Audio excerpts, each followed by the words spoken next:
പുതിയൊരു വീഡിയോയിലേക്ക് എല്ലാവർക്കും സ്വാഗതം. നമുക്ക് പനീർ കറി ഉണ്ടാക്കിയാലോ ഇന്ന് സ്പെഷ്യലായിട്ട് ഒരു ഗ്രീൻ കളറിലെ പനീർ കറി ഉണ്ടാക്കാം. അപ്പോൾ അതിന് വേണ്ടി എന്തൊക്കെയാണ് വേണ്ടതെന്നുള്ളത് നമുക്ക് നോക്കിയാലോ. 4 സവാള ചെറുതായി അരിഞ്ഞത് ആണ് ഇത്. ചെറുതായിട്ടൊന്ന് വഴറ്റിയെടുക്കാം. ഈ ഒരു പരിവാകുമ്പോഴേക്കും നമുക്ക് നെക്സ്റ്റ് ചേർക്കേണ്ടത് ജിഞ്ചർ ഗാർലിക് പേസ്റ്റ് ആണ്. അപ്പോൾ ഞാൻ റെഡി ടു യൂസ് ആണ് ഇപ്പോൾ എടുത്തിരിക്കുന്നത്. സമയമില്ലാത്തതുകൊണ്ട് ജിഞ്ചർ ഗാർലിക് പേസ്റ്റ് എടുത്തിട്ടുണ്ട്. ഇത് കുറച്ച് നമുക്ക് ഇതിലേക്ക് ചേർക്കാം. ഇനി ഒന്ന് നന്നായിട്ട് ഇളക്കി കൊടുക്കാം.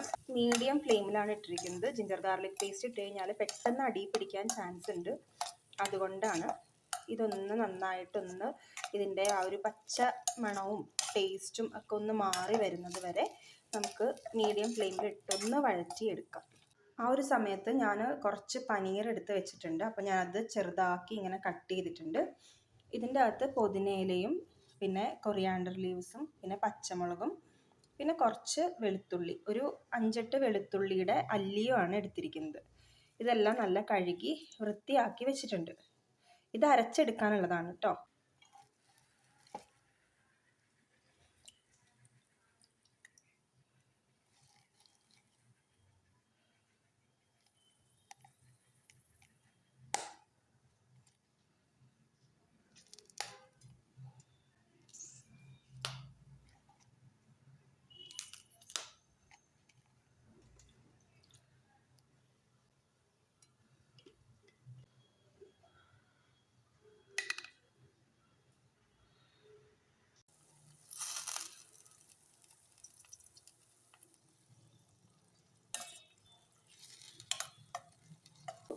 ഭയങ്കരമായിട്ട് നിൽക്കുന്ന ഈ ഒരു പച്ചക്കളറില്ലേ, അത് ചെറുതായിട്ടൊന്ന് ഇങ്ങനെ മാറി വരും.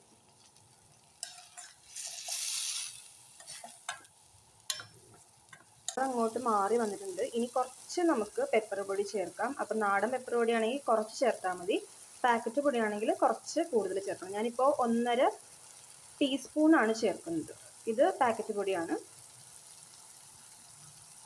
നേരത്തെ പച്ചമുളക് നമ്മൾ ചേർത്തിട്ടുണ്ടായിരുന്നു. 4 വലിയ പച്ചമുളകാണ് ചേർത്തത്. ഇവിടെ കുറച്ച് എരിവ് ഇഷ്ടമായത് കൊണ്ടാണ് ഈ ഒരു രീതിയിലേക്ക് ആക്കിയത്. അപ്പോൾ നമുക്ക് നന്നായിട്ട് ഇളക്കി കൊടുക്കാം.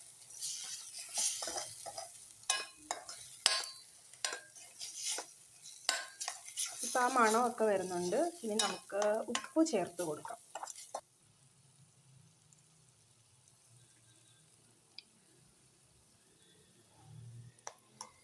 ആദ്യം കുറച്ച് ചേർക്കാം. എനിക്ക് പരിവം പറയാനറിയില്ല. ഓരോരുത്തരുടെ ഇഷ്ടത്തിനനുസരിച്ചിട്ട് ആണല്ലോ ഉപ്പ് ചേർക്കുന്നത്. ഉപ്പ് ചേർത്തിട്ട് നന്നായിട്ട് ഇളക്കി കൊടുക്കാം. ഇനി പനീറാണ് ചേർക്കാൻ പോകുന്നത്. നല്ലൊരു സ്മെല്ല് വരും. അപ്പോൾ നമുക്ക് മനസ്സിലാവും ഇതായിട്ടുണ്ടെന്ന്. പിന്നെ ഇതിൻ്റെ കളർ നന്നായിട്ട് ചേഞ്ച് ആയിട്ടുണ്ട്. ആ ഒരു ഭയങ്കര പച്ചപ്പിൽ നിന്ന് കുറച്ചൊരു വേറൊരു ഡിഫറെൻ്റ് ഒരു ഗ്രീൻ ആയിട്ടുണ്ട്. ഇനി നമുക്ക് പനീർ ചേർക്കാം.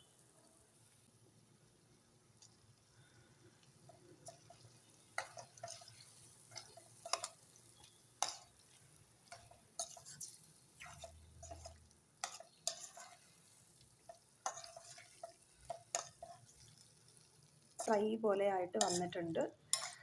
അപ്പോഴേക്കും നമുക്ക് കുറച്ച് ഗ്രേവി പരുവത്തിനാണ് ഇന്ന് വേണ്ടത്. ശരിക്കും നമുക്ക് ഇതുപോലെ തന്നെയും കഴിക്കാം കേട്ടോ. ഇപ്പോൾ ഗ്രേവിയാണ് വേണ്ടതെന്നുണ്ടെങ്കിൽ കുറച്ച് വെള്ളം ചേർക്കാം.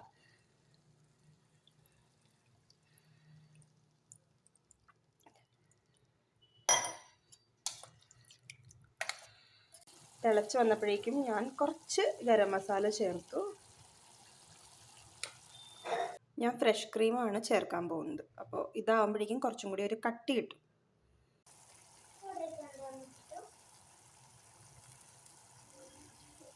ഇത്രേ ഉള്ളൂ. എളുപ്പ പരിപാടിയാണ്.